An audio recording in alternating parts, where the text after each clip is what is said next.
engages. I think Dare has had multiple highlights of him doing solo plays or doing like some really important plays all by himself using some. I think before he was known for what, the Terizla, and now the CC, there are a lot more of possibilities that he could show us with that, but let's see. I hope it's not too dependent on whether or not he's able to do that. We shall see, we shall see. This time around, we are on game number 2. James Panzer's running it. Yowie's signature pick. Oh my goodness, look at this. Look at this Yowie boy. Already disrupting and annoying the heck out of James Banks. There's a lot of info for the Suyo. All right, so that's what you want to see. That's what you want to see with Yowie. Everyone just loves watching this guy play.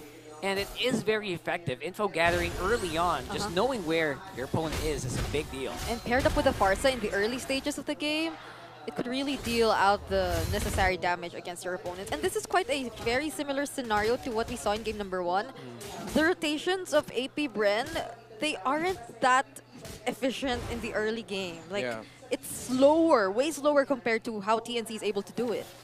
OJM and Lancy. Oh, Curse of the Crow. Oh, they dive in. Whoa! They get the first blood onto the member who we mentioned should be performing a little bit better in this game. Yeah, but that's respect by TNC Pro Team. They knew what a CC could bring to the table, what Dare could potentially bring to the table, and they said, you know what, let's shut that down early. Meanwhile, AP BREN has shut down Yowie's aggressive rotations in the bottom lane. In fairness, that was a really good answer. At the same time, might have been just like a sacrifice play. Just making sure that you have good gold on your jungler again this time around. So let's see if AP BREN are able to show us a better control in terms of the early game this time, since I don't think they're being that threatened. They're actually trying to show up a lot more compared to the previous game, but they force out the feathered airstrike early on. Bit of a miss there on that first one, but did some good damage on Chokester. Oh, check it out, trying to interrupt as well. The members of TNC taking down the turtle, but they still secure it for themselves. Lord JM goes in, taunts Kekidot as well. There's some really mad sustain coming in from them, but there is the Avatar of the Guardian as well, and Kekidot will not survive that. Insane zoning, literally surgical. In that engagement by Yowie with the Avatar Guardian in the perfect spot to cut off the exit route. And Zyda also making sure that he'll be able to land his stun. Start here for TNC Pro Team. Everything is going to plan for them, and here comes Yowie providing the vision again. Again, Farsa, a hero that is famously blind, and Yowie providing the vision for her.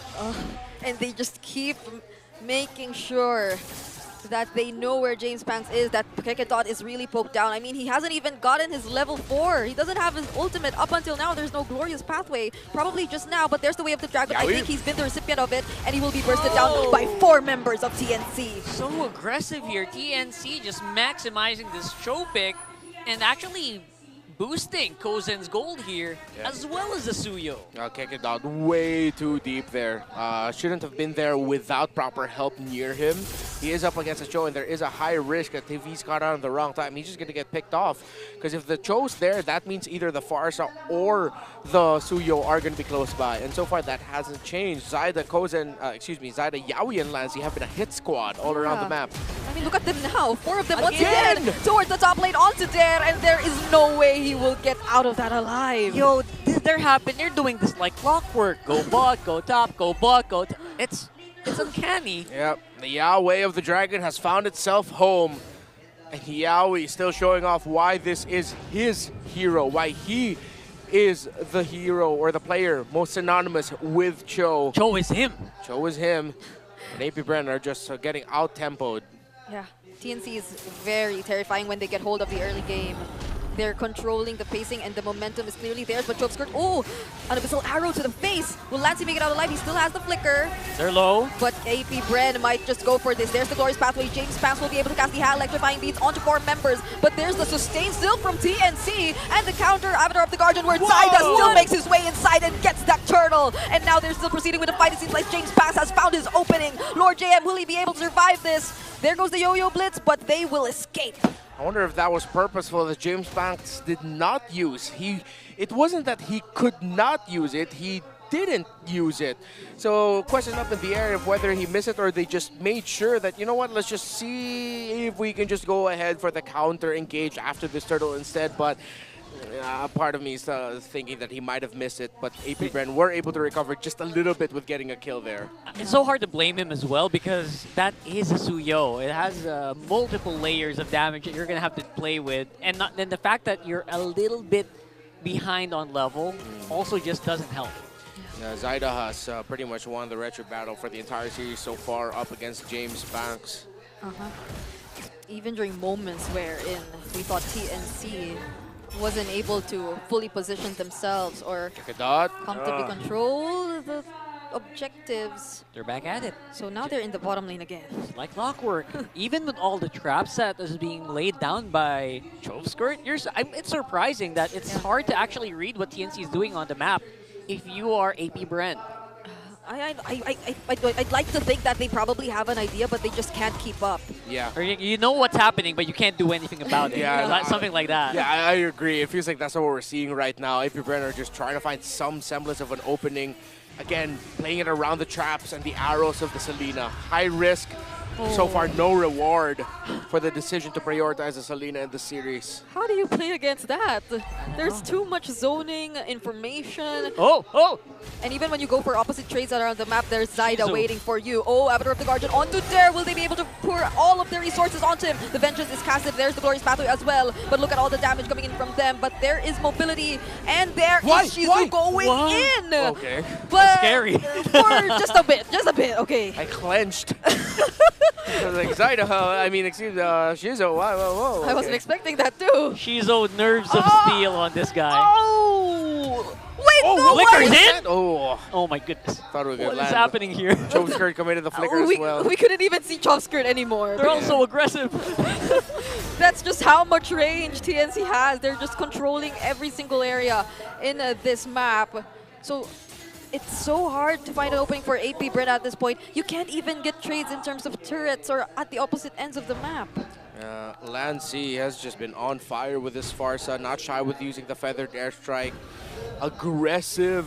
If he can build the advantage, he will build it. Only a Starlium Scythe built up so far by the Joy, while Zaida is already up to 5.3k. Not that massive of a gold lead, but he does have 2 items with him with the War Axe and Hunter Strike. They're losing out on the map control pretty heavily. The only upside I can pick for James Banks is at least he still has access to his buffs. Yes, at least for now. The early shutdown on the XP made a huge difference for TNC. But does AP BREN still want to go for this? They casted the curtain call, but they were too far away. And Zaida, just look at Zaida. It's up on bot. No resistance whatsoever. It feels like Zaida can do whatever he wants on the map so far. And just that concealed play was enough to surprise AP BREN once more. Dare will be taken out alongside that tier 1 mid lane turret. It caught him by surprise because even Dare was delayed on the Vengeance. And there's the feathered airstrike too. 2 of the tankiest members supposedly are down. It's good to see him back home, landing those iconic Way of the Dragons and Jeet Kune Do's flickers from out of nowhere. Yaoi is back in the Philippines. He is Cho, he is him, and there's just no substituting one of the best Cho players of our time. Alongside that, the other members of TNC Pro Team have been fantastic as well. Lancy, Zaida, Lord, JM, and Kozen. TNC, they are on fire. I can definitely feel how excited they were to play this way. Yaoi in full control. The Way of the Dragon, as you mentioned. It's so nostalgic, and I feel like a lot of fans are celebrating at what they're seeing. And there he goes again! Taking out Dare and Kekedot too!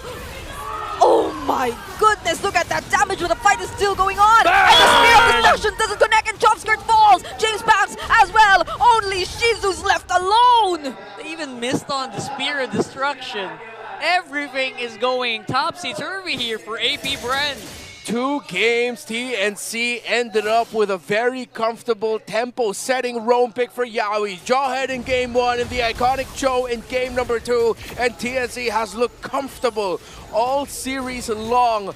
Lancy and Kozen with their reach, and Lord, JM, and Zaida with their perfectly timed entries every time. There we go, level 15. Zaida hit it at 9 minutes and 50 seconds. It feels so limiting for AP BREN. Like, how could you make a play with this lineup knowing that you're playing from behind? There's little to no setups, but for TNC, there are overwhelmingly endless setups coming in from Yawi. And even Lord JM, I don't think we've seen him use the Avatar of the Guardian to start things up entirely. It's always Yawi. It's for the safety. And it's working out so well for them. Kozen is having a fun time here. Dare is not allowed to play on the map. Earlier it was James Panks who couldn't walk out. It's now Dare. Yeah. Even with Vengeance, Yawi is just going for him. And on to Kekedot. Once more, they burst him down. There will be a trade onto Yawi though, but they take out one of their front lines and they gain access to this inhibitor turret. James Panks from behind though finds Lancy. Kozin is able to dodge him, but they will still proceed with the fight. But there's too much damage coming in from those bullets, and they will take down the mid lane inhibitor turret. As close as possible here. Shizu still fighting it out in the end. Could this be a triple? And it will be! But he will fall, but that's already enough for the Phoenix Army. They are definitely on